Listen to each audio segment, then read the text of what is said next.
everything I've just said for the last 3 minutes, you would have said yourself, guys gotta fade Facebook. Guy's right? gonna fade everything, it sounded like. And no, I'm gonna trade Facebook. And as I've said it for a while, I want to hate Facebook for a number of different reasons on a number of different levels. And hopefully one day that'll be the case. But you know what? It sets up really well into earnings. They've had everything thrown against them over the last couple of months. The stock continues to go higher. The last earnings quarter was ridiculously strong. I think this earnings release will be as well. And I think we make a push towards all-time highs. I just don't think there's any upside. Again, let's just go back to what I just said.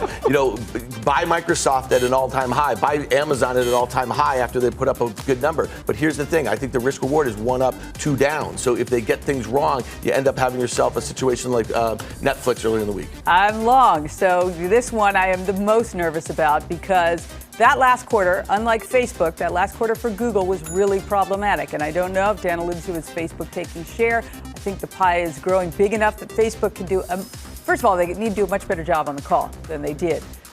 Again, I would love to see them do something with the ridiculous balance sheet, but I like that it is nowhere near the highs going into the earnings. Nowhere near, right? So I'm glad that it actually pulled back today. I'm long, but I am nervous. Another bad quarter will not be good for them. Intel, you want to talk about who's been eating Intel's lunch? AMD has been eating Intel's lunch. When we look at the Xbox. Self would you rather right there at the end. A game within a game. I think that's going to continue. That's the trend that we've been seeing. You're seeing Microsoft spatting with Intel. They're replacing Intel chips, potentially rumored replacing Intel chips with AMD chips. AMD is having a stellar year, not overbought. I'd stay with AMD over Intel. I'd fade Intel.